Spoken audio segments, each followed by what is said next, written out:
से युद्ध विराम की मांग कर रहे थे। आखिरकार उनकी मांग इजराइल ने मान ली।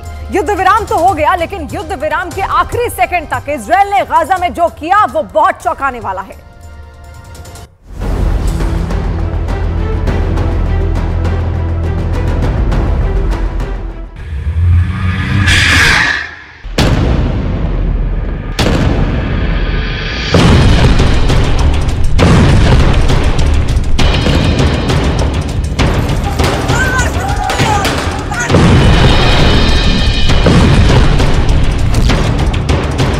युद्ध विराम के बावजूद गाजा के खतरनाक हालातों में अभी भी कोई कमी नजर नहीं आ रही है।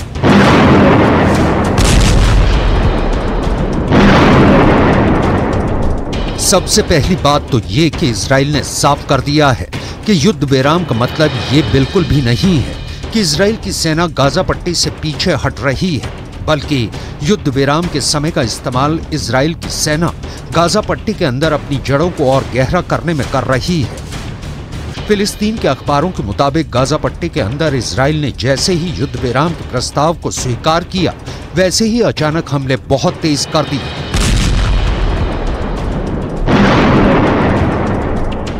फिलिस्तीन के अखबारों का दावा है कि इजराइल ने 4 दिन के युद्ध विराम की पूरी कसर एक दिन में निकाल दी। युद्ध विराम के ठीक पहले सबसे बड़ा हमला रफा इलाके में हुआ है। रफा इलाका गाजा पट्टी के दक्षिणी हिस्से में है। यह भी एक बहुत बड़ा शरणार्थी कैंप है और यहाँ पर हजारों की संख्या में फिलिस्तीनी शरणार्थी रहते हैं। दक्षिणी गाजा के इस रफा इलाके में उत्तर गाजा से लाखों की संख्या में फिलिस्तीनी भाग कर आ गए हैं। ऐसी स्थिति में रफा का जनसंख्या घनत्व बहुत ज्यादा बढ़ चुका है और इतने खतरनाक हालातों में इजराइल के लड़ाकू विमान यहाँ पर बहुत तगड़ी एयर स्ट्राइक कर चुके हैं।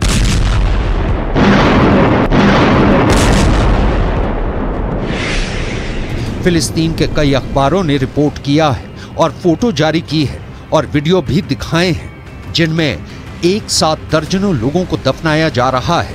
यहां तक कि बुलडोजर से कब्र पर मिट्टी डाली जा रही है। गाजा पट्टी के अंदर सामूहिक कब्रों की तस्वीरों ने पूरी दुनिया को हिला दिया है।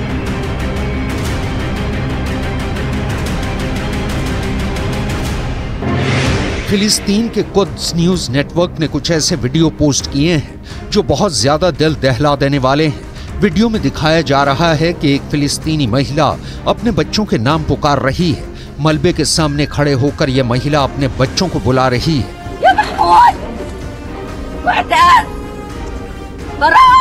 वो इस उम्मीद में है कि शायद उसका बच्चा जीवित हो और वो मलबे से आवाज दे ताकि किसी तरह से बच्चों को निकालने की कोशिश की जाए, लेकिन कोई उत्तर नहीं आता है तो महिला रोने लगती है और पूरे इलाके में एक भीड़ लग जाती है। गाजा का ऐसा बुरा हाल है और उस पर गाजा के अंदर बारिश भी शुरू हो चुकी है। एक ऐसा वीडियो सामने आया है जहां पर गाजा की एक नागरिक किसी तरह अपने आप को बारिश से बचाने की कोशिश कर रही है। ये लड़की रोते हुए नजर आ रही है। फिर भी इजराइल के प्रधानमंत्री बेन्यामिन नेतन्याहू सीज फायर बिल्कुल भी नहीं चाहते थे।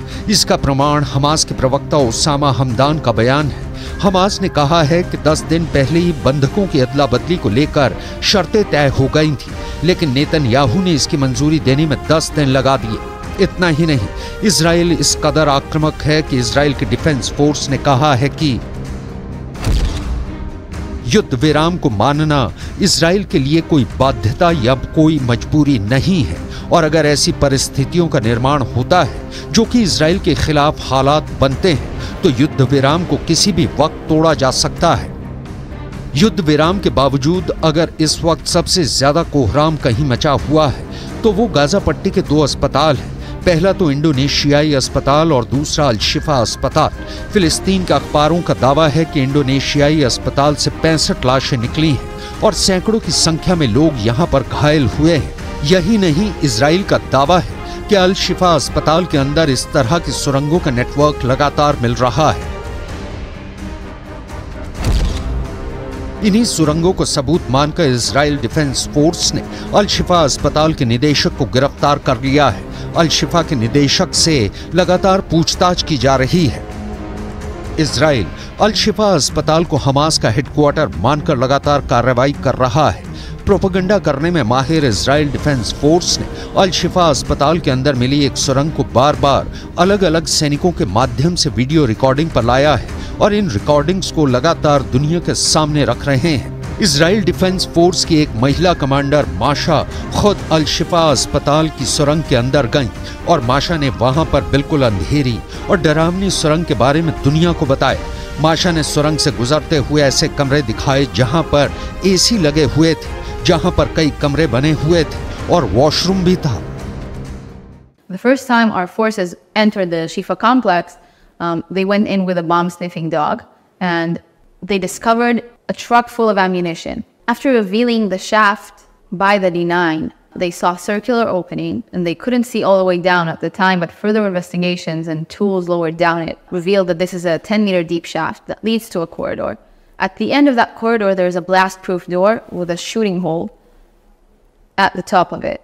And our forces, after making sure that all defense mechanisms are dismantled, have opened that door that leads to another door that goes deeper into the complex. The understanding that this tunnel goes under the hospital.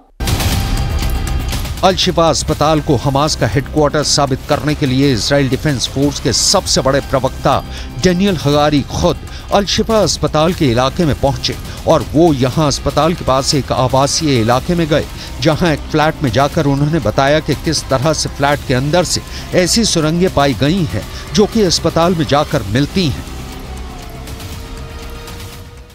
Going down into the tunnel that we saw outside the Shifa hospital. And this direction also brings us to areas which is different from the Shifa hospital, meaning one direction goes to the Shifa hospital, other directions go to different places, different location where the terrorists can move using the safe haven, the human shield of the hospital.